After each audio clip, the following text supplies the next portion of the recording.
Hey guys, welcome to another edition of the Detour Live. We've got plenty to talk about as always, and as always, I'm joined by four-time national road champion Johnny Trevorrow, Olympic gold medalist Scotty McGrory. Fellas, do you want to start with Scheldeprijs or the Giro first? What do you reckon? Go with the Aussie win? I was going to say Giro, but yeah, okay, we'll go with the Aussie win instead. Caleb Ewan, the Ewan Jet has done it again. No one could make up ground. He hit out obviously early with about 200 to go, and obviously there was a big crash as well. What are the big takeaways from that one, Scooter? Well, look, just how fast Caleb is and how confident he is, because he had a couple of teammates. Yes, Sturven is always his last lead-out man, but they didn't do a proper, like a full-blown lead-out like we saw at the Giro with Groupama FTJ. They just make sure that they get him in the right position, and he just surfs the peloton so well. There's so much confidence. Obviously, a little guy just gets in, follows the wheels the way he needs to. He's great at fending off anybody to make sure he stays in the right position, and just had by far more sprint power than all of them. Several things here. So you had Bonifacio finished second, so good result by him, and Brian Concard, so another former track cyclist that's a specialist road sprinter as well, in third place. But the rider that finished second across the line, and he banged his handlebars and dropped his head and all that kind of rubbish because he felt he'd lost his chance to win, was Pascal Ackermann from Bora Hansgrohe. And he absolutely caused carnage. He was boxed in, around the time that Caleb hit out. Ackermann was boxed in behind. He saw a gap opener on his right-hand side and just went for it and completely chopped in half August Jensen, who's the Norwegian riding for the Danish team, the Rival Securitas team. Pretty banged up.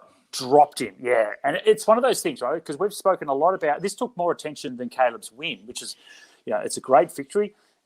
Certainly a sensational ride by Caleb, but there was a lot of attention on this particular crash. We talk about all of the safety issues in cycling. We spoke about the helicopter and the barriers and all those things at the Giro d'Italia. And in the end, sometimes the riders are their own worst enemy. And this was one of those things where there was really very little duty of care from Ackermann. He was desperate to get to the front. And I know you've got Robbie McEwen coming on later tonight, so he can talk firsthand about that amount of desperation. And the riders, typically, they put their blinkers on like a horse, and they can only see in front, and they do not care who's behind them. And this is one of those cases where Ackermann just chopped him in half and dropped him like a bag of spuds. And he got disqualified, but I'm now wondering whether that's enough. Like, should he get, a 1 week, 2 week, whatever, should he not be allowed to ride in the next couple of races to just get it into them? There is a duty of care here, guys. He gets to start the next race. DQ'd from this one, probably doesn't care. He finished second. He wanted to win. But he doesn't, if he doesn't get to start the next couple of races, he might think a little bit more about that, because the riders behind, it might end their season. Johnny, what do you think? Yeah, well, it's funny, of all the finishes you see televised, this shows it better than anything, because they do the helicopter shot afterwards, and you just see him step out and just take the front wheel of the poor guy right from under him. Down he went. So it's cut and dry. There was no. It was funny in the highlights. They have the UCI officials debating it. They didn't have to debate it for very long. And I think you're right, Scotty. I reckon he maybe needs more than just relegation in a one-day race. But I don't know why he's banging the handlebars for, because he was never going to get anywhere near Caleb. Caleb absolutely, as you said before, Dan, when he went early and just screamed off, and I reckon he's back into that low position. For a while there, he was cut with his nose on the tyre, and then he got back a little bit higher, but I reckon he's back to the nose on the tyre again, because he was so low. They would get no advantage trying to come off the wheel of Caleb. He's down that low. Well, that was very quick. A guy who knows a fair bit about sprinting is our old mate, Alan Albie Davis. Albie, welcome to the Detour, mate. Did you get to see much of the racing overnight? Thanks, mate. Thanks for the opportunity to be back on the Detour. I gave you plenty of notice too, at least 5 minutes. Yeah, mate. I had to quickly clean my teeth, and I'm back. I'm on you. So,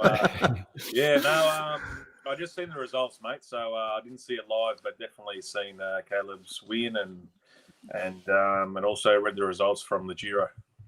We were just talking then about duty of care in the sprints, because Ackerman cut off August Jensen. It was a pretty dodgy move. Scotty was saying, well, should there be more sort of punishment for these sort of blatant chops? Because, I mean, if it was horse racing, the jockey would get a month. That's right, mate. Definitely, we're seeing. I think there's more stricter than ever. We've always seen in the tour they've been a lot more stricter than other events.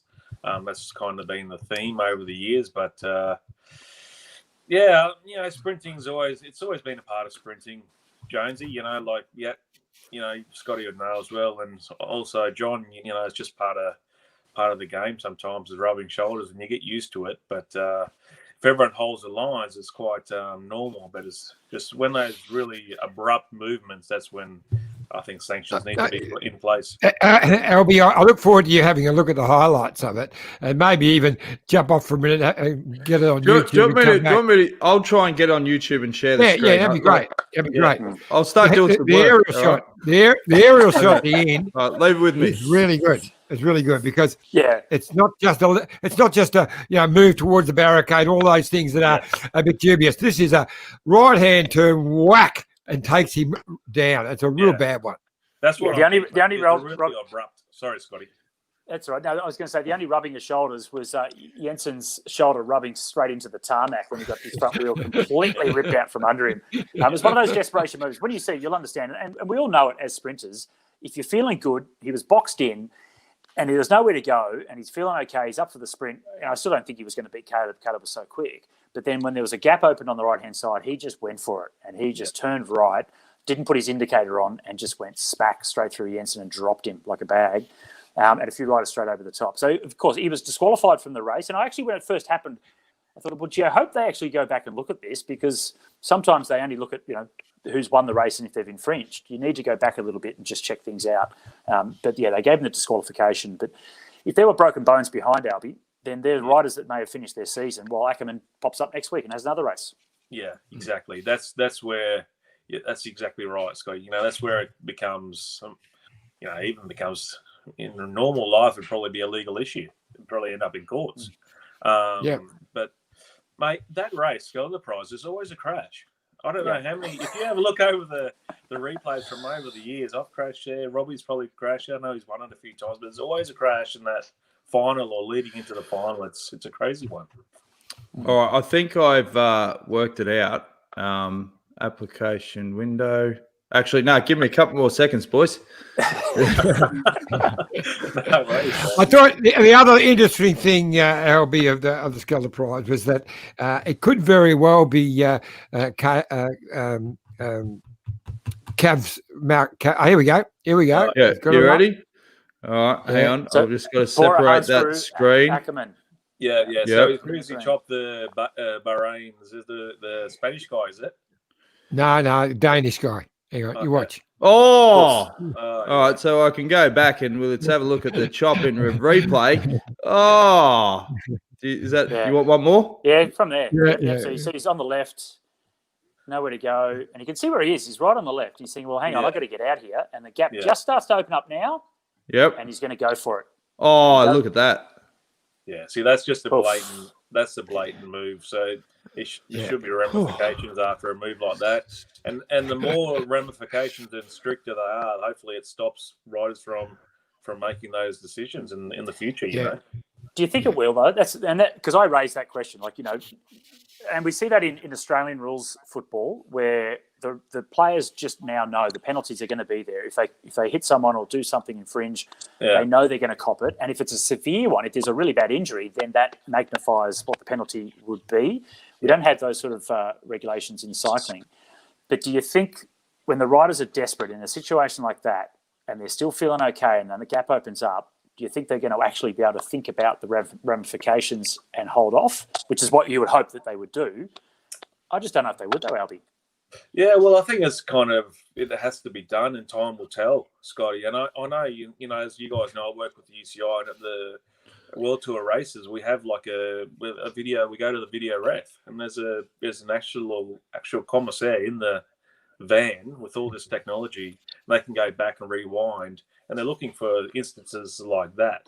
So, you know, I think there should be stricter penalties, and you know, I don't know if it will fix the problem, Scotty. You know, at the heat of the moment, they see a gap, they will make a, you know, maybe bring in like a yellow card and a red card if you do it more than once. You know, obviously you've got a problem, and maybe you should be suspended for a little bit of time.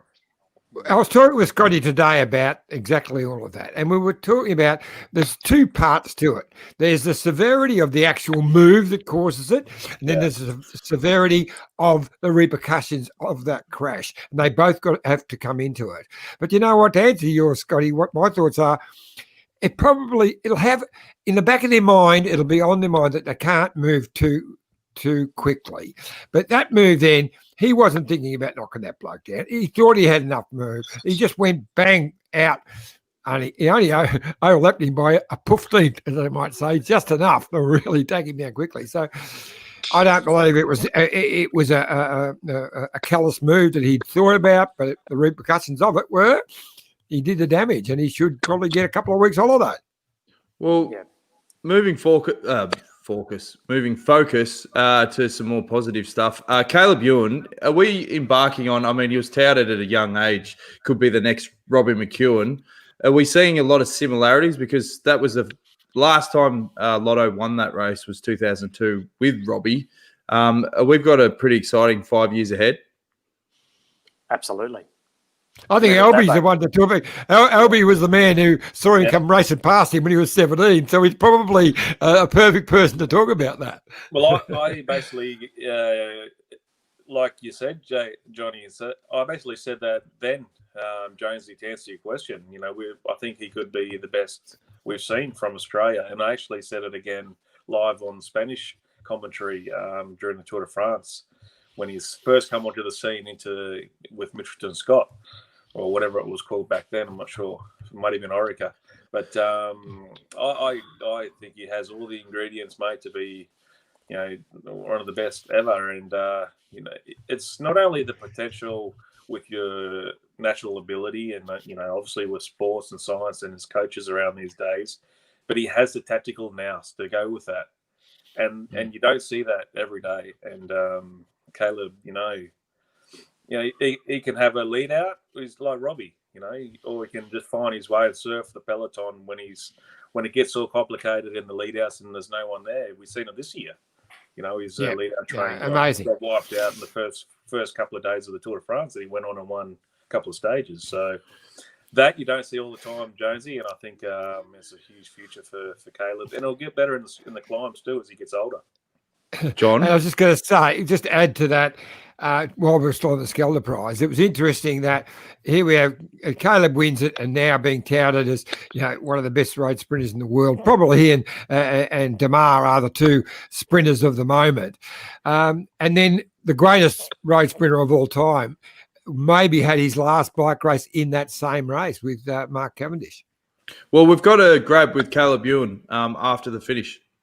Yeah, it actually, I wanted my team to keep me right near the front because I knew from previous editions that it can be really a messy sprint.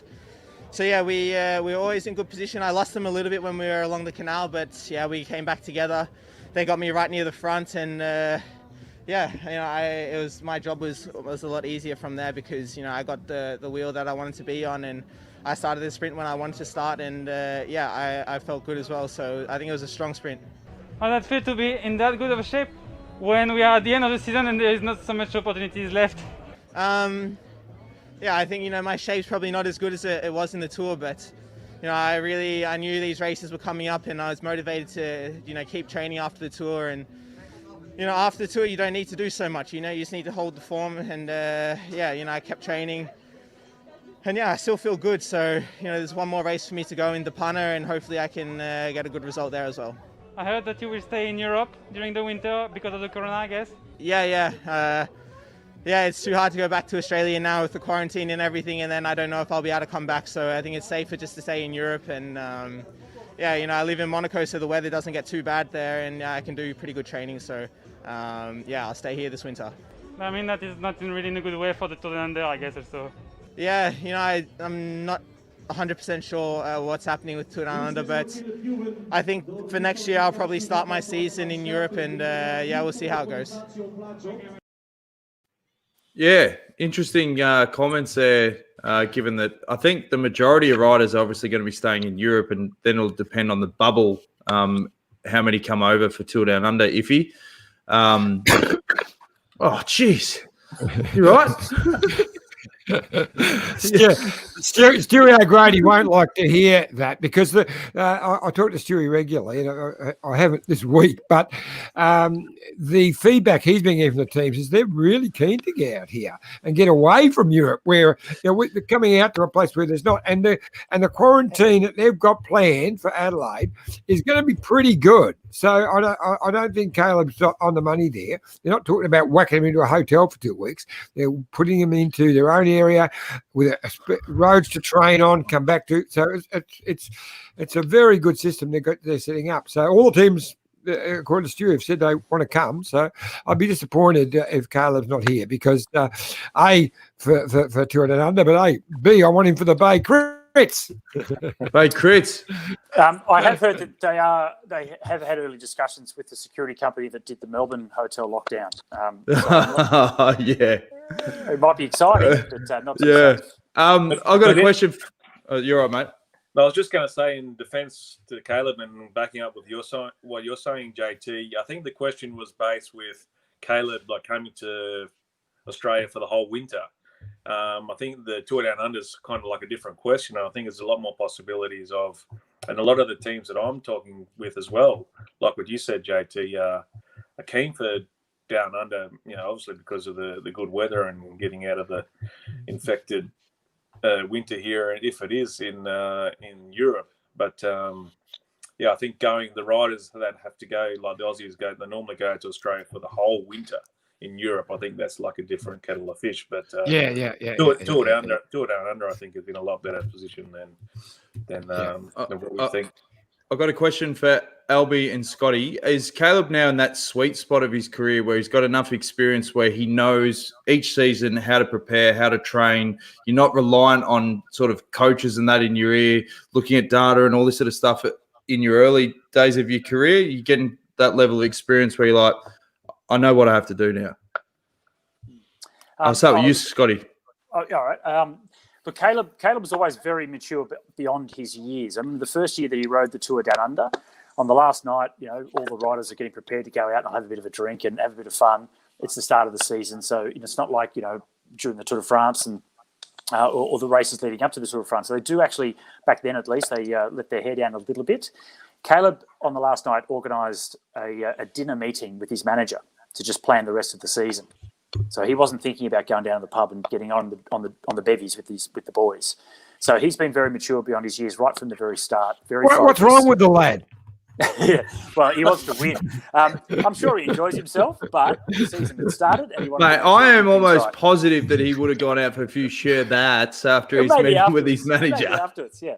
But look, the answer to the question is he's very focused. He certainly does understand it. And so many of the riders now are very different, I guess, from the previous generation, where they all train hard, but they're just so much more astute when it comes to the numbers, what the figures are, in terms of power outputs, etc., nutrition, diet.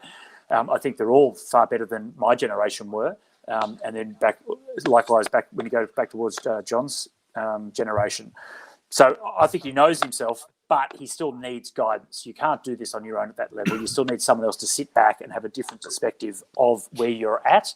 And because the training's not going to be the same every year, year in, year out. You have to adjust it so the body adapts and grows. Albie, what do you think? Yeah, no, I think that's exactly right, Scotty. And, it's just finding that balance, that happy balance, happy medium within your life. And, he's a father now, he's a family man. He's got responsibilities there. He knows, he's done obviously a few years now in the pro peloton. He knows how to adjust his goals around to timing his form to those goals and what needs to be done within those phases leading up to the goals. So I think maturity is a really good. I think you pinpointed it really well there, Scotty. He's he's got a really good head on his shoulders. I actually know Caleb's family really well. There, it's the relatives up from Bundaberg, so we've known my family and his grandparents and his father Mark. We've known each other for a lifetime. So they're a really good family. You know, they've got the feet on the ground. He's got really good support around him. The science and the coaching these days, like you mentioned, Scotty, as well, has hugely changed even since when I raced. So they know how to time form and timing form, and also mixing in the experience that he's got from already being in the pro peloton for so many years and succeeding. Mixing that all together, I think like I said before, mate, the future is huge for Caleb. Is that your phone, John? No. Jeez, put it on silent. It's just Stewie ringing. Stewie. Where'd you get that crap? What's his number? Exactly, it's Jerry. So it's more important. I'll get back to you later, Jerry. You don't mind a good name drop, do you, Johnny? All right. Now, I had feedback on yesterday's show, and they said, hey, where was the fan interaction? So apologies. Wendy Superfan, hi, guys. It was awesome to see Caleb win. Good on you, Wendy. Gary Tilley. That's nearly as good as Barry Hall's right hook on Staker. I think he's talking about the chop. This is a question. Stuart McIntosh says, what would Caleb Ewan's training look like to hold his form post-Tour de France? Albie, you do a lot of training programs. What do you reckon he would have done? Yeah, well, in hindsight, the Tour wasn't that far ago. It wasn't that long ago. So first of all, it just would have been recovery. There would have been a recovery phase. And then after that, it would just be like a few explosives, just getting the motor started again. You know, it would have been a hugely structured training program before the Tour, obviously with no racing leading into it. So that would have been really structured. But post-Tour, it would have been more recovery rather than, really specific efforts. And then I'd say just a little bit of motor pacing before he went up to get those race legs again. But the strength and all that would have been there and still there.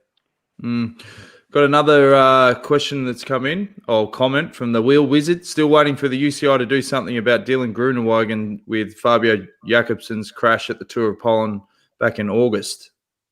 Is that all still going through the processes? Albie, you're involved with UCI, so... Yeah, come on, Albie. What's happening? What are you doing? We want answers, mate. I'll leave it still. We want the truth. It's in the court, so I don't. It's not one. Well, I wasn't there. It's not one of my races that I attend.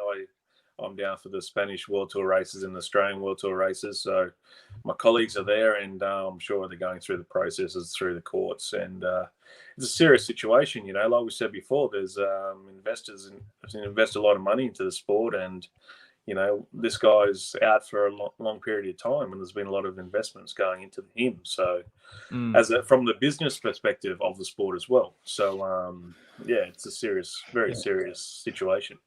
And as I say in the classic, Scotty, you can't handle the truth. But I've got to say, there's two parts to that crash. I mean, it was definitely a bad move.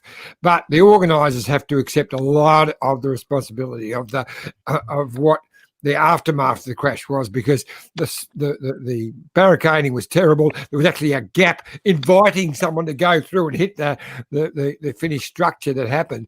That would not have happened with the correct barricading there. It would have been just another cycle accident. It wouldn't happen at the Bay Crits. It wouldn't have happened at the Bay Crits. I can tell you this, guys, post that crash, and obviously there's been other incidences, unfortunately, this year since racing's resumed internally. We've had a lot of talks with safety and how we're going to change the safety and getting, like you say, Johnny, like the organisers to meet us halfway and make, those barriers were what I believe, don't quote me, were more plastic than metal barriers. So maybe there's questions to be asked there. So there's been a lot of internal talks about the future of safety with the sport. What is the ideal barrier situation? I mean, what are you ideally looking for? I know there was a lot of changes since that policeman got skittled when he was bloody taking a photo on the finish there. But what as a rider is the best case scenario? They're the ones that are on the slope that if you do fall, like when Cookie got chopped at the Giro that time. What are you looking for? Scotty? Well, yeah. Well, I Oh, mean, John? the ideal one, you say, is those angled, but the fact they've got to be locked together properly. Because if they're not locked together, you hit one barricade, the whole thing goes over. When they're locked together with supports every now and again, it's like a structure. So a rider hits it, they bounce off. That's what they should be there for. Not hit it and it collapses and you go over the other side and into the people. So it's a barrier for a reason. It's not just something that's sticking up there to stop the fans from stepping on the road. It's a barrier to stop people from getting in and riders from going over. And it's got to be designed that way. And they shouldn't come back onto the road to cause more crashes or more carnage with the other riders. But not even like the crashes, guys. We seen the other day on the Giro just with the wind from the helicopter. Yeah, blew the barriers on. Took out riders. So this has to be because they weren't interlocked properly. That's the whole problem. Under pressure, people get busy. They back them up, and they just don't finish the job. They're all designed to lock it together. They need to send Karen Jones to the Giro. That wouldn't have happened on her watch. I can guarantee it. Exactly. Now we've got another comment. Wendy Superfan. She says, should the Giro stop now, seeing that there are a large number of positive cases, especially with the police on tour? We've talked about this many times on the show. Come on, Albie, make a decision. Should they end it? Oh, mate, it's so hard to answer. There's so many stakeholders involved. I was reading the news today. There's 17 police have been given back positive tests for coronavirus. So maybe that's been the reason why the bubble's been, inside the bubbles, but there's been positives. So, mate, I don't know. I don't know the answer to that question. It's such a hard one.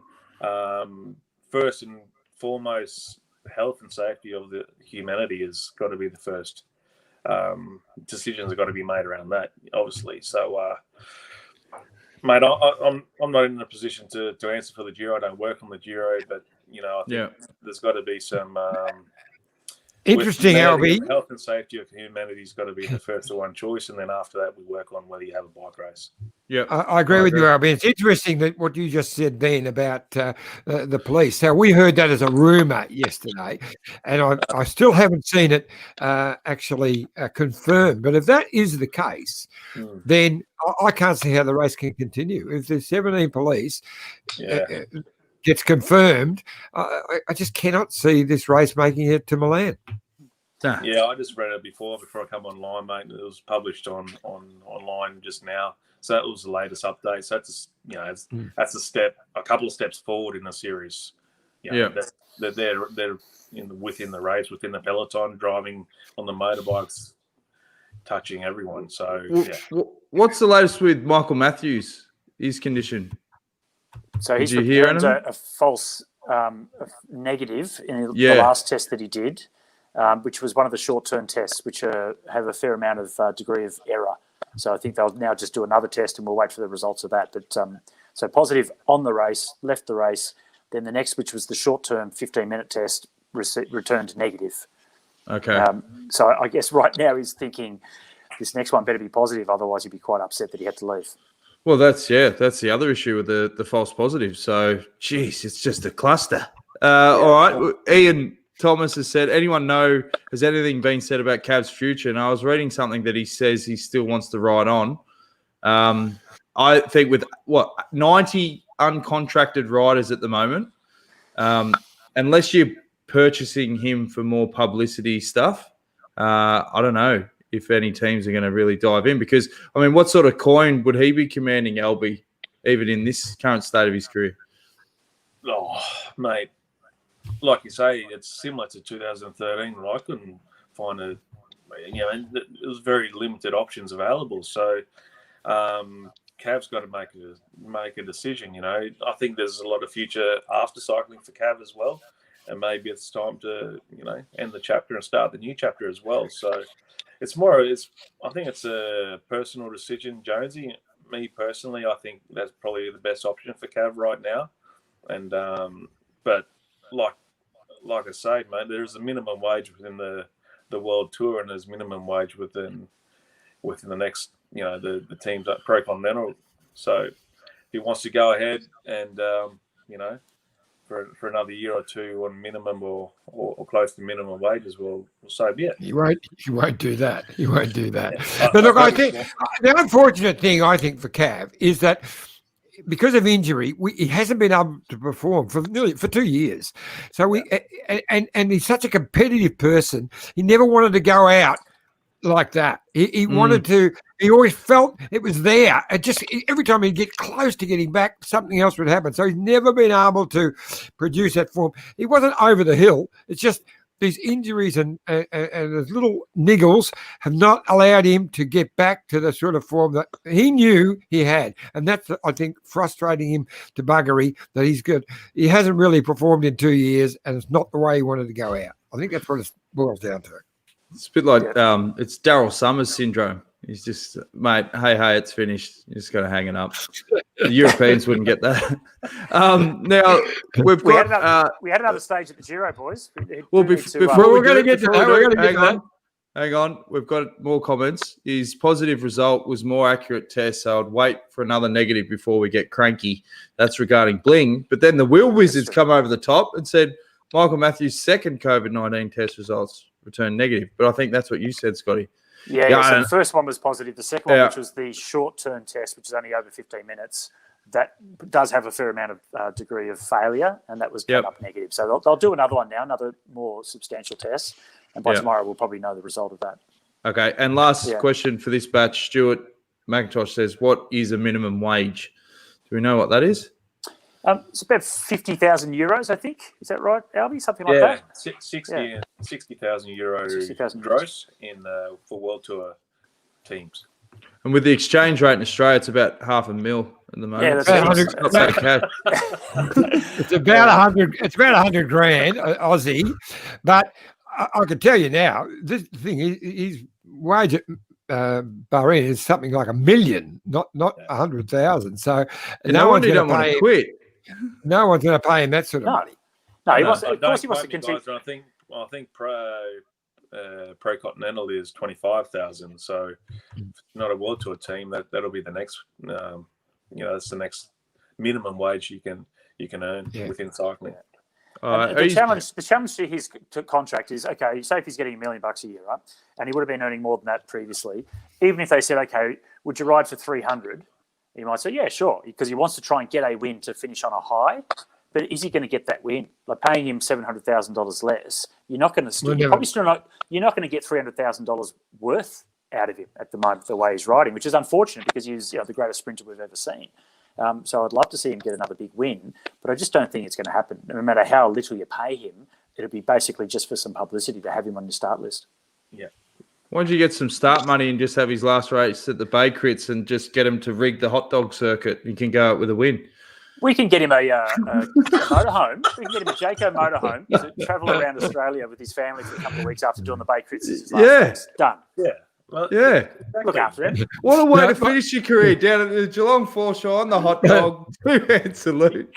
My favourite Cav story, before we get on to the Giro, we've got plenty of time, was when they come out for the world titles that were in Geelong, the one you ran third in, LB, brilliant ride. I'd arranged the hotel for the English team through Sutto, through Shane Sutton. And so I organised a truck and all of that. So we went down and picked them all up from the airport. So I had a little minibus truck, and a few of them jumped in the car with me. So Cav and a couple of the other guys jumped in the back, and Masua jumped in the front. And away we took off. So we're driving to Geelong. It's evening, and they're yabbering away in the back. And Cav says, Iffy, you're involved in this course. I said, yeah, I designed part of this course. He said, I've been reading that people are saying it's too hard for me. Will I get around this course? I said, no, don't think so, Cav. He went, why? I said, look, I just don't think, I think that hill is going to be. He said, I've won Milan San Remo. I said, yeah, mate, but this hill you're going to do 14 times. I just don't think you will. Anyway, I hope I'm wrong, mate. So anyway, they went back to the conversation. So when they got back, they were all planned to go training and I go over the hill that next day. And Kev said, nope, we're not going there today. We're going to go training on the flat first. He wanted to get himself completely psyched up, completely right. And then the next day, they went up the hill. And Shane said he went to the top and he just rode up to the top and just shook his head and said, no. I heard you were his inspiration to win the Worlds the following year because you doubted him, John. Yeah, exactly. Yeah. Gossie's never forgiven me. Gossie's never forgiven me. Yeah. Another comment from Alan. He says, drinking at the Iffy bar was a highlight. Good on you, Alan. Yeah, that's true. It was good. Hey, just before we touch on the Giro, just a thing on Caleb. We're talking about, is he going to be the next greatest best thing? I don't think we should compare generations. And Robbie McEwen was 12 stages of the Tour and 12 stages of the Giro. He was the best that we've ever had as an Australian sprinter up until now. Caleb is on the trajectory to surpass that. If you go by the ages and the numbers, you go back 3 years. And he won a stage of the Giro back then. So he's 26 now. I think Robbie was 27, maybe. You can correct me when he comes on, when he won his first stage of the Tour de France. And then absolutely just kicked on and smashed it for the next sort of 5, 6, 7 years. So Caleb's got a very much of a head start on Robbie. But then Caleb went into the pro peloton like the young guys do now. We saw with Tadej Pogačar and all these others that are coming in so much earlier, ready to go and ready to race. So Robbie went through the Australian Institute of Sport system, through the amateur program, and he didn't get that. He didn't start in the pro World Tour level until a few years later. So the generations is just completely different. But at the moment, it does look like Caleb is certainly going to be one in a million. All right. Well, we're 35 minutes in. We probably should talk about the Giro, eh? Demar, great win, done it easy. Another scenario where no one can get past him. Like, he's just a bloody superstar in this race. Leave that photo up there for a bit, Dan, because obviously Demar was the man. He's just the fantastic Frenchman. It was an amazing sprint by him. Peter Sagan, what a recovery after an incredible ride yesterday to win the stage. Almost single-handedly just broke the entire peloton, and then steps up and still runs second on a flat sprint stage the next day. The guy is a superstar. And you can see in fourth place on the right-hand side is Simone Consoni from Italy. He's there as Viviani's lead-out man, but Viviani was knocked off the bike by a motorbike 20 Ks to go, got him back to the peloton, but then they must have had a bit of a chat. He wasn't up for the sprint, and they've given Consoni the go. He finished fourth, and apparently the next sprint stage, they're going to work for Consoni instead of Viviani. Viviani just doesn't have it, and also UAE did a great job to try and set up Gaviria. He stepped out at the same time as Demar did and had nothing. He just doesn't have the legs at all. Well, that begs the question. Gaviria had COVID back in March. Are we seeing the after effects, what this can have on an athlete? That's going to beg the question scary. As well. That's scary. You probably are. Yeah, you probably are, mate. It makes sense. Sense. Yeah. Now, Miles Scotson, lads. Miles Scotson in Groupama FGJ. He is absolutely hitting his straps. Part of that lead-out training. He was the second last man before Demar stepped out. And the former Aussie champ did a great job. Yeah. Well, we've got the great man Robbie McEwen sitting in the lobby here. Let's cross fingers, toes, and anything else that his Wi-Fi is up to scratch. Robbie McEwen, how are you, mate? There we go. Just settling in. Pretty good. Jeez, the audio sounds crisp. The Wi-Fi is good. Hey, fantastic. We're back. Sorry, I'm late. I was eating steak. Oh, jeez. How's it going up there at the Goldie, mate, with your no restrictions? Yeah, just like normal, like always. Going great. It's beautiful one day, perfect the next. You know what they say? Yeah. I got to ask you one question, Robbie. You sent the last text you sent me just up the street on the corner. What was that? What does that mean? Oh, shit, I've sent it to the wrong person. Are you joking? Right. That's dangerous. You did. Hey, Robbie, why don't you open the batting with what are your memories of the Giro? Obviously, you won 12 stages, you held leaders' jerseys, but you never bloody finished one. What were your memories of the Giro? It all went according to plan. Get in, grab a win, or grab at least one win, and get out before it got too exhausting, and save myself for the Tour. I loved going to the Giro. I really loved the race. I had a good time there. I had some really good success with the team. Got the leaders jersey for a day in 2005. But always went into it. I always found that when I finished a Grand Tour, about a month later, I was in really, really good form, but only sort of for one-day races. If I went to another tour, I'd reached the end of my tether after a couple of days. So going into the Giro, I always made sure I did sort of between 10 and 16 days was the longest I ever spent there, and then get out and recover and make sure I was then ready to just prep fully for the Tour de France and be fresh enough to then go into battle in the Tour with the green jersey on my mind. Had I been just a stage hunter and thinking, 10 days will be enough in the Tour, I maybe would have tried harder to finish a Giro, but just the timing of it just meant for me it wasn't feasible to finish the Giro and be at my best right throughout the Tour. So that's why that choice. We always hear stories of Chippo being the one that controls the bunch and tells them all to slow down and barks at people if they're riding too quick. After getting a bit of clout in the peloton, were you able to command a bit of power like that back in the day? Nah. All right, next question, Johnny. I was talking to Robbie earlier. Dry there. I just wanted to hang him out to dry. Fine, mate. I was talking to Robbie earlier about Dave Macca's memories of the stage he won. And he said he wouldn't have won it without because he went up to Robbie and got some advice. He said, I was thinking about attacking. Tell me, Robbie, what you said. It was fantastic. Well, the whole thing was sort of shut down at the front. It was almost one of those days where the Italians had sort of blocked the road across the front of the peloton as if to say, nobody's going to attack. We're going to have an easy ride. And Macca said, I'm feeling up. I'd love to be able to get up the road in one of these stages. I said, well, mate, you've got to do it. You've just got to go. If you feel like you're having a good one or you want to go, just go and I'll help you. I said, we'll sneak up the right-hand side. I said, I'll stay in your wheel. And about 300 metres further up, I could see what looked like sort of a little side road or a large driveway.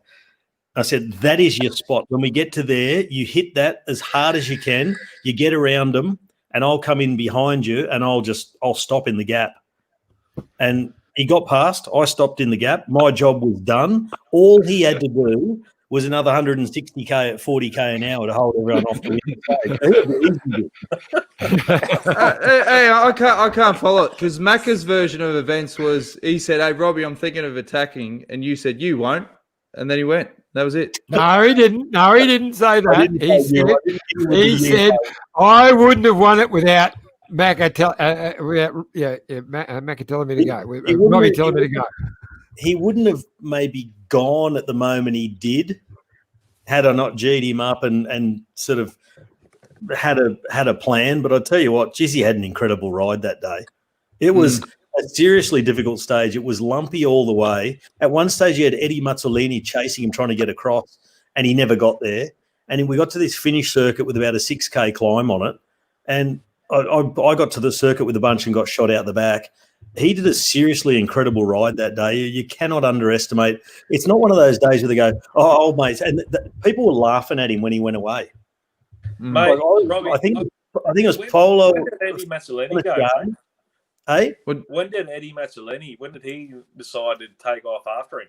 I reckon Macca at that point had about 6 minutes, 6 to 8 minutes, and it was about midway in the stage. He had about probably 100k to go. 90. It was interesting because he got within 2 minutes. We heard him, and Keith Lambert was in the race director's car, and he come up to Macca and said, "I think he's coming. I think you should wait and just work with him." And Macca said, "No bloody way!" And then he tacked into the next hill and whatever, and he closed to a minute, I think. And then Keith come up and said, "Well, actually, he's back out to 2 minutes, so just keep going." Yeah, he got within a couple of minutes. He was really bearing down on him, and then Macca just kept, knees out, elbows out, bobbing up and down. But it's proved over the years to be a very effective style for Macca, and he smashed it. I got to the finish, like near the finish, and I was following. I saw the big screen, and then I was as team cars were coming past it, Gruppetto team cars, I was asking for information and listening to anything I could to see how he was getting on. When he won, I put the cheer up. I was on my own out the arse, and I was so happy for him. Yeah. One of the themes, the bloke who runs second was a Russian bloke riding for an Italian team, and he thought this has been so hard, so fast. There's no way in the world anybody stayed away. So he won the sprint in front of Konishev in for second and put his hands up in victory. Dave Mack had already been in for 50 seconds. Hey, one of the themes we were talking to Macro about was obviously that was a Linda McCartney team which folded, and there was a bit of dodgy stuff going on, and the sheriff's vein was starting to fill with blood. And now you went through something similar with Pegasus, and there's a lot of riders now, Robbie, that are out of contract and they're scrambling. That must be a super stressful period. It's a horrible feeling when you're out of contract and you just don't know what is going to happen the next year, and you want to keep going. You've got, physically you can keep going. Mentally, you're ready to do everything it takes to continue to be a professional, and you can't get a contract. It's super, super stressful, and it really works on your emotions and on your morale going into races. And for some guys, it can work in a positive sense. They can really get the best out of themselves to prove themselves to get a contract, and others start to crumble, and you just see the time ticking away. It's like that sand running through the hourglass, and it just gets quicker and quicker and quicker. And the longest wait I had was till Christmas one year. Hey, what are your thoughts on Mark Cavendish and his situation? He's had a couple of years of illness. He hasn't come back to the form that we last saw him when he was at his best, but he's obviously desperate to try and finish on a high. What are your views on what he should or shouldn't do? I honestly, I'll start it off by saying he is the best sprinter of his generation. He is absolutely one of the best ever. He's been an incredible rider. You look at his palmarès, it speaks for itself. The passion he's got for the sport, you can see it every time he speaks about it, or every time he bursts into tears about it. He absolutely loves it, but I think it's the right time to stop. Like you said, Scott, he's had glandular fever twice. He's had a succession of head knocks. They've all taken their toll. He's now 35, which is not super old, but let's consider that he came on the scene in 2007 when he was about 19, got his first big win that year, started winning tour stages in 08. He's had a really good run of this time frame that I always talk about, 8 years at your peak, and he's had 9. But for the last few years, it's been a real struggle. He's been endangering himself, like getting in a situation and crashing again and again and again. And with that couple of times having glandular fever, it's just really, it's shortened the end of his career. And I think it's the right time to hang it up. And it's no time to feel ashamed about stopping now, about what could be, or finishing on a high.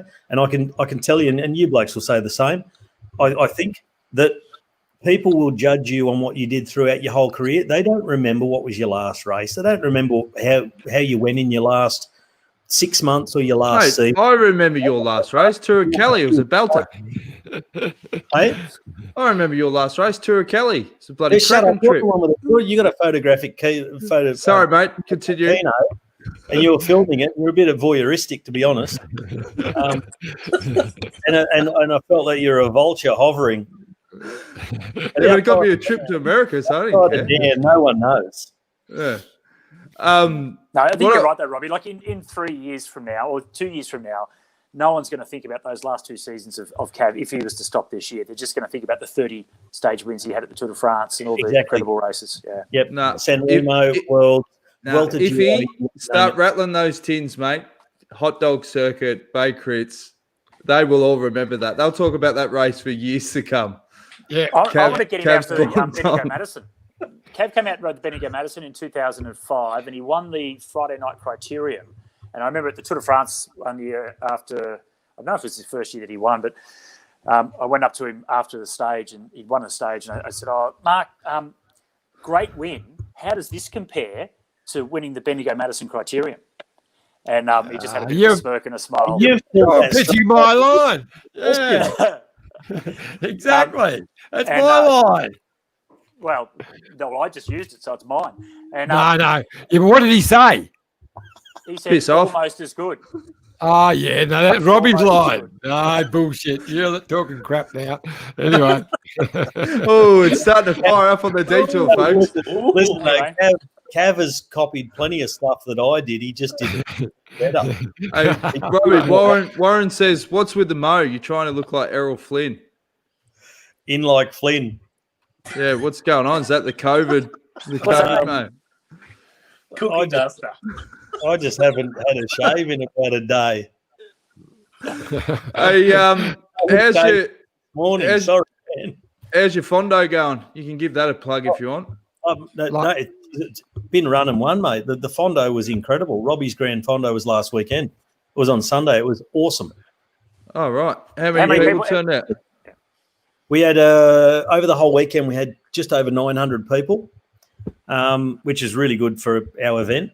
We're not a massive event, but it was a really good turnout. We had trail running, mountain biking, road riding. We had perfect weather, 25, 26 degrees and sunny, no wind. Everyone was wrapped. Everyone had a great day out on the bike, and we'll go again next year. It is a wonderful event. I used to go along in the early days, give you a hand. And I know my young bloke Dean kept going for a few years after, and always used to love coming up for your event. Yeah, loves it. Yeah, and wonderful circuit out in the hinterland where you guys go. We'll get the NGN back on the bike and out there. Exactly. This detour is starting to turn into the Graham Norton show. Everyone can just get on the plonks and just have a bit of a chin wag. It's bloody great. Yeah, Scotty's on the beers. It's 20 It's bloody unreal. Hang on. This is going to be like that TV show Drunk History, but we'll just talk cycling. It's gonna be Hey, awesome. serious question though for you, Robbie. Did you watch the Scheldeprijs? I've only seen the sprint, and it looked that's what like you need to so see. many other sprints out of the Scheldeprijs that I've seen over the years. There was a big stack. That's what I said. It's not the Scheldeprijs without a big stack in the finish in the final 250. I did download a photo. There's the last time Lotto won it in 2002, and then McEwen. That was posted on Twitter today. Great memories. Oh, There Caleb you Ewan. One other thing they were talking about earlier, Robbie, is should the penalties for chopping riders in the sprint be harsher to deter riders from doing that? Yeah, I think you do need to look at something like an AFL or an NRL sanction that says, all right, you're not racing for a couple of weeks. Yeah. Because if you do, your penalty, I suppose, should be equal to the time out of the rider who's been injured the worst. That's fair. Yeah, I like that. That's a bit interesting. But it was a pretty blatant. Took him out well. It was slam. I mean, right when into you look at it from a rider's eye, he thinks there's a gap. I'm trying to win. He's just not aware of somebody behind him in the blind spot, as it were. But the thing is, it came out way too hard, way too far, took out the bloke's front wheel, and caused absolute carnage. Should we look at stage 12 and throw out maybe a couple of predictions on who we think's going to win? Yep. Have a look at this one. We've got a Cat 4, Cat 3, another couple of Cat 3s, Cat 4 at the end. Scotty, who do you think's going to win this one?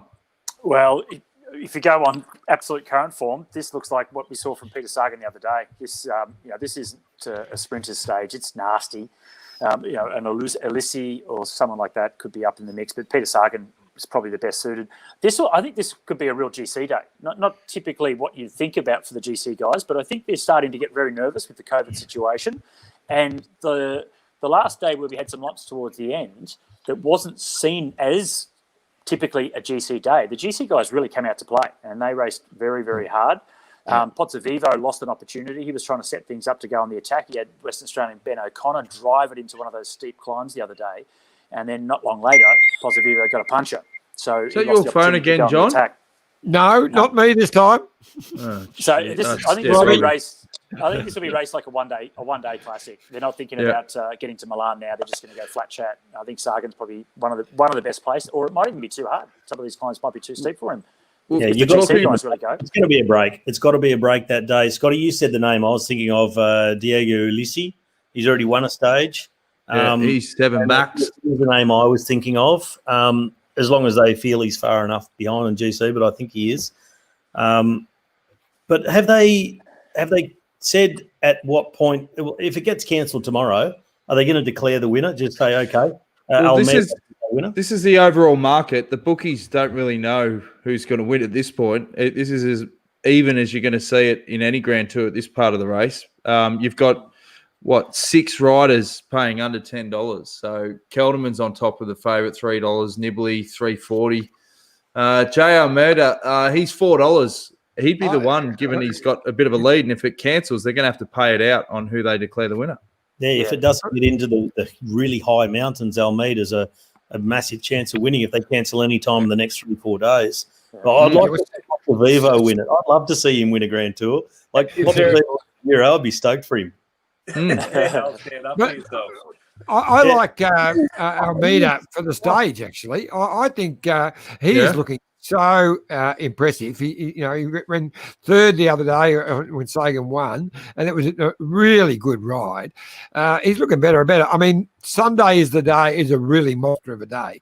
But the time trial Saturday, he's likely to go close to winning the damn thing, depending on how Garner is, of course. But at the moment, Robbie, answering your question, we've gone into it, and it turns out, unlike the Tour de France, where they had a certain number of days, they haven't done that at the Giro. So if the race gets cancelled tomorrow, Almeida gets the chocolates. Yeah, well, that was the thing with the Tour de France. They didn't have to really come up with something that said, if it stops here, they were always going to finish in Paris. Wouldn't matter if it was the Black Plague, they were getting to Paris. Exactly. Do we know, guys, if they're still going over the Stelvio?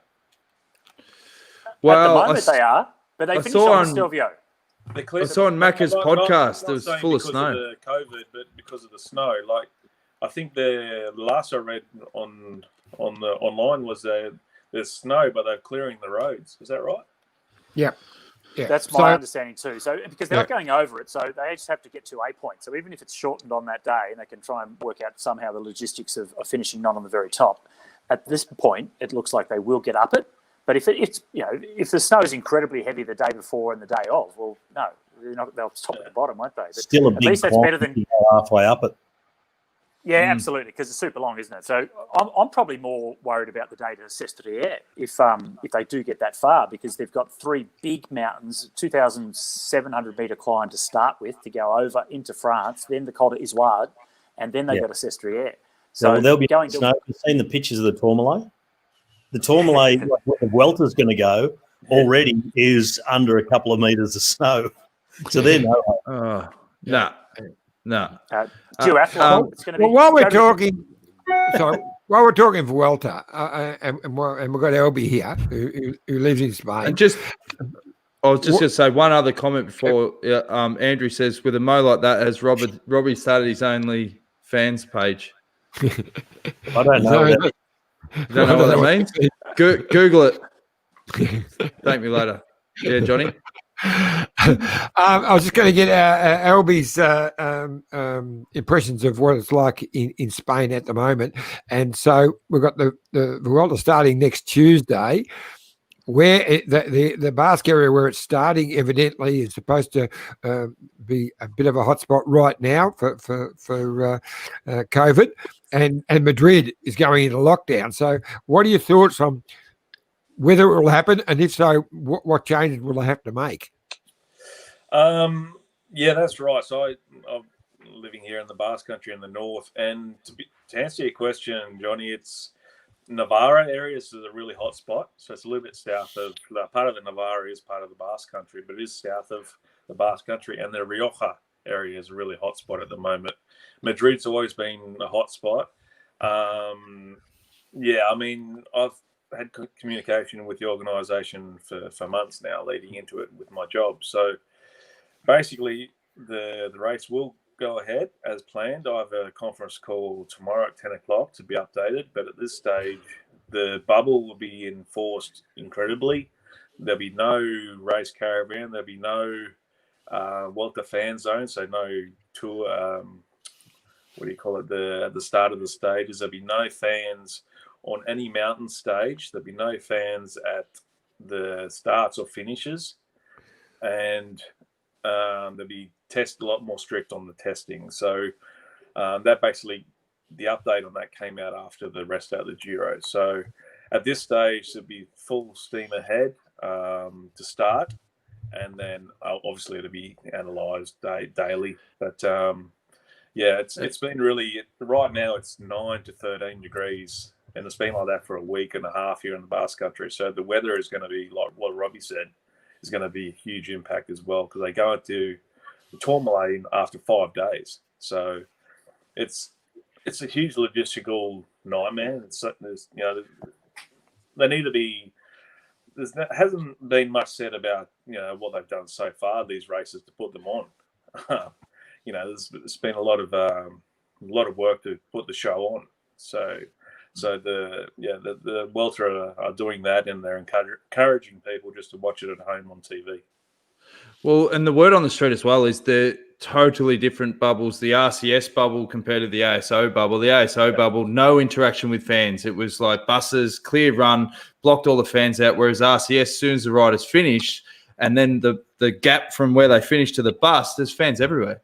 So it wasn't as strict as the ASO side of things, and we're seeing it with the positive cases. So if you're going to do a bubble, you have to do it all the way, or don't even bloody bother, because it's not working. Yeah, exactly. I think that's a good example of that is with the police now in Italy, Jonesy. Yeah. It's obviously nothing to do with the teams, but obviously a big part of the race. It's such a hard situation to control, but it needs to be so strict, the bubble. Yeah. Johnny, we need to plug your sponsors before we wrap up the show. Do you want to show the boys how it's done? I will do that. The beautiful Mitchelton Hotel, as a part of the Mitchelton Wines, it is the experience, the history, the beauty and the serenity of the Goulburn Valley. A wonderful Muse restaurant when you can explore the seasonal menu with the wines perfectly paired. It's become the absolute go-to place for weddings now. So it's booked out for much of the year. So if you're planning a wedding in the next 6 months or so, I'd get in quick, because it's absolutely superb place for a wedding. There's that iconic tower up the top there where you get a beautiful view. Catch the lift, don't walk up. Catch the lift and look over the beautiful Goulburn Valley. Get into the fantastic cellar door, book for amazing wine tasting with a beautiful Mitchelton Heathcote Shiraz, my favourite. Or get into the day spa, where you can quiet the mind, unwind the body, rediscover your balance in a setting of peace and harmony. Good on you, Johnny. Hey, Robbie, remember when we did that training camp there and I slammed your finger in the door? You know what? I don't remember my finger being slammed in the door, because I sprained my ankle so badly after a tasting while I was running back across. Oh, my God. I nearly snapped my foot off. Robbie called me to pick him up at the caravan park in the middle of this oval, so I come out in my car. After I nearly broke my ankle. I sprained my ankle, nearly folded it off the bottom of my leg. I said, Dan, you've got to come and get me in the car. I can't move. I went to get in the car, and Dan slammed my finger in the door of the car. So on the stage, within 5 minutes, I nearly busted my ankle, and Dan broke my piano career was finished right there. Dan, you're Dan for rescue. Yeah. All right, we'll have a quick word from our mates at Bike Exchange, and then we'll wrap the show at the back of this. Look at this bike. You think it's just a bike, right? But it's not. It's a bike 374 people are looking at. This guy, this girl, them, all looking at it. People from here, there, and wherever this is. People that are looking for a bike. Or just a piece of it. Amateurs, semi-amateurs, and pro-amateurs. This guy wants this bike, but with this crank and these bars. This could be the perfect match. But not this one. This girl has a bike to sell, and thousands of people might purchase it. Eyes on Bikes help grow small businesses. His, hers, yours, and the latest data and insights help those businesses keep moving. We are the world's #1 bike marketplace, with over 500,000 products and 900 brands. where buyers and sellers are brought together in a place where a bike is never just a bike. Bike Exchange, where the world buys, sells, learns, and rides. Sensational ad. It is. It is. What do you want to wrap up with? Hey, Robbie, didn't you do your ankle as well, mate? That day we trained with the Melbourne Storm. No, that That's was right. on me when I was trying to tag you in the tackling drill. I couldn't get you, and I fell on my knee. I was in the wars on that training camp. It's the reason I actually retired. Bellamy was put you so into much retirement. That was so much fun, that training camp. Like I said, nobody remembers all of that. They just remember the good stuff. Yeah. Yeah, you never That's get right. used to. Oh, right. And Robbie McEwen, 12-stage wins of the Giro d'Italia, 12-stage wins of the Tour de France, banged his knee up on a training camp, almost broke his ankle Sprained as his well. ankle and lost his finger. They don't. Hey, guys, Demar, that was his 4th stage win of the Giro. It was 1982, the last time a Frenchman had won 4 stages at a Giro. Bernard Hinault was the man.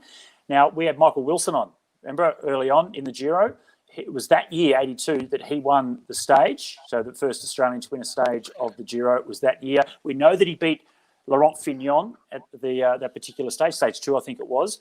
But in the top 10 that day, behind Michael and Fignon, was Tommy Priem, Giuseppe Saroni, Francesco Moser, and also Bernard Hinault. So just a little bit of trivia there, boys, going back to connect this year's tour to 1982 and Michael Wilson's success. There you go. Mate, you're There you cycling's go. version of Goodwill Hunting. Like, unbelievable, these equations that you bang out on the wall. Yeah, but I'm still only working as a janitor, so no big deal. Yeah, Oh, but you're good. solving Oh, good. solving the quizzes, mate. That's the main Oh, thing. good. What do you want to wrap up with, John? Come on, give us something. Give us a funny story or something. No, I'm just going to because I think what I love about Sagan, that stage win in stage 10 was brilliant, and he's kept alive the race for the points. Now, okay, Demar won yesterday, but he's still only about 40 points behind, and I reckon I've changed my theory. I reckon he will win tomorrow, and he'll take over the lead in the points race. There you go. 16 points it is at the moment, Johnny. So he's right back in the mix, yeah. And Gary makes a good point. Tom Boonen turns 40 today. Tomica. There you go. Oh, there you Tomica. go. I thought he turned 40 about 8 years ago. Yeah, well, He's 40 today, mate. Anyway. Yeah. yeah. Oh, come on, fellas. You don't be scared. Yeah, so he went for a nibble. No bites. Gonna change the bait, mate. All right, John, we boring you, mate. All right, I was sorry, just I was just trying to get some facts because I don't think you can be only 12 points behind because he was 22 points behind after he won the stage, and then Demar won the stage yesterday. It's got to be more than that. Yeah, and he beat him in the intermediate sprint, so it's something more like 23 or 4. Who said 12 points? Scotty. Yeah. No, I said 16. I thought you were the numbers guy. Yeah, we got Goodwill one Hunting. He hasn't carried the one. You know, Scotty, 30. you got to halve it or double it. Yeah, 36 points. 36. Okay, you're only 24 off, mate. It's all right. Long way to Milan. That's right. That's all right. All right. That's Well, right. thanks for joining the show, boys. It's been an absolute belter. As we always say, 7:30 every night. Hang on. Tomorrow night there's footy finals on. Can we do it earlier? We do a 6:30 tomorrow night. 6:30, Fans, fine. mate. Fine. Yeah. 6:30 tomorrow night because we need to finish at 7:30. The footy's on. So make sure you tune in to a special edition of the Detour tomorrow night. Thanks, Albie. Thanks, Robbie. Great yarns, boys. And we'll Thanks, speak to fellas. you all soon. Oh, good button. No Hit worries. the button, mate. Hit the button. Hit the button. This is the winning ride of the Tour de France.